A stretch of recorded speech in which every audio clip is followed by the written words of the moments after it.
जब जब महाराष्ट्र में भाजपा सरकार आती है, मराठा को रिजर्वेशन प्राप्त होता है।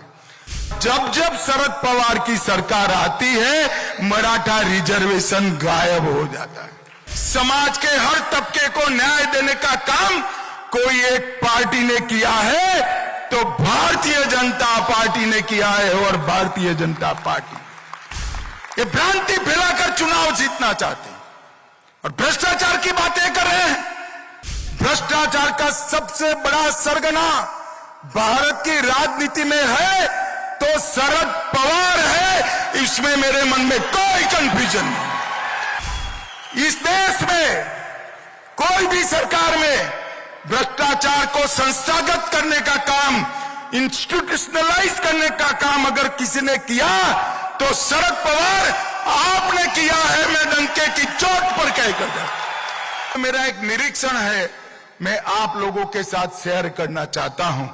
जब जब महाराष्ट्र में भाजपा सरकार आती है, मराठा को रिजर्वेशन प्राप्त होता है। मेरी बात ध्यान से सुनना, बाद में ताली लगाना। जब जब महाराष्ट्र में भाजपा सरकार आती है, मराठा रिजर्वेशन प्राप्त होता है।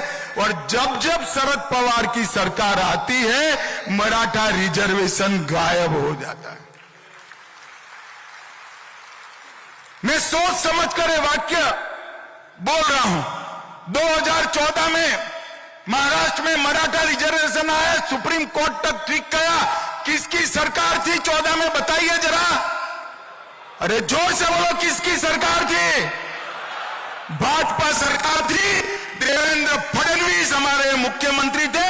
हमने मराठा रिजर्वेशन देने का काम। 20 में शरद पवार की सरकार आई, मराठा रिजर्वेशन गायब हो गया। हम आए फिर से, हमने अभी भी मराठा रिजर्वेशन देने का काम किया है। शरद पवार की सरकार आएगी तो मराठा रिजर्वेशन फिर से गायब हो जाएगा। अब मुझे बताओ, मराठा रिजर्वेशन कंटिन्यू रखना है तो किसकी सरकार लानी चाहिए? अरे जोर से बोलो, किसकी लानी चाहिए? भाइयों बहनों, कंफ्यूजन में मत रहिए। समाज के हर तबके को न्याय देने का काम कोई एक पार्टी ने किया है तो भारतीय जनता पार्टी ने किया है। और भारतीय जनता पार्टी झूठ कैसे फैलाएगा? अभी एक पुराना नोटिफिकेशन निकाल दिया, तारीख नहीं है, फैसला पुराना है। मैं भी कंफ्यूजन में आ गया। मैंने पीयूष गोयल जी को फोन किया है, क्या हुआ? पीयूष गोयल जी ने कहा, साहब ये तो हमारा निर्णय नहीं है, शरद पवार का निर्णय है। वो कह रहे हैं दूध का पाउडर इंपोर्ट होगा। कंफ्यूजन में मत आइए। वो सर्कुलर कर कर गए थे, 10 साल में 1 किलो दूध का पाउडर इंपोर्ट नहीं किया है नरेंद्र मोदी सरकार ने। और अगले 5 साल तक 1 ग्राम भी दूध का पाउडर इंपोर्ट नहीं होगा। आज मैं आपके बीच में ये भ्रांति फैलाकर चुनाव जीतना चाहते हैं और भ्रष्टाचार की बातें कर रहे हैं। भ्रष्टाचार का सबसे बड़ा सरगना भारत की राजनीति में है तो शरद पवार है, इसमें मेरे मन में कोई कंफ्यूजन नहीं। आप क्या आरोप कर रहे हो हम पर? इस देश में कोई भी सरकार में भ्रष्टाचार को संस्थागत करने का काम, इंस्टीट्यूशनलाइज करने का काम अगर किसी ने किया तो शरद पवार आपने किया है। मैं डंके की चोट पर कहकर जाता। हम पर आप भ्रष्टाचार का आरोप लगा रहे हैं।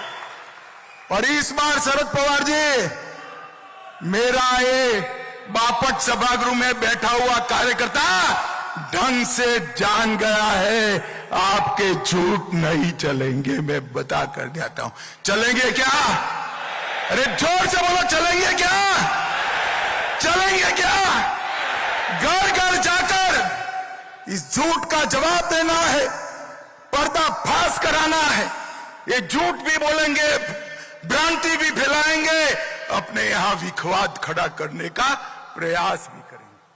मैं सभी कार्यकर्ताओं को आज कहना चाहता हूं, अपने आप को इस चुनाव तक साइड पर कर दीजिए, अपनी जगह कमल के हित को केंद्र में ला दीजिए। एक एक कार्यकर्ता कमल को समर्पित हो, एक एक कार्यकर्ता कमल को जिताने के लिए परिश्रम की पराकाष्ठा करे और एक एक कार्यकर्ता अपने साथी को जिताने के लिए भाजपा से भी ज्यादा परिश्रम करे।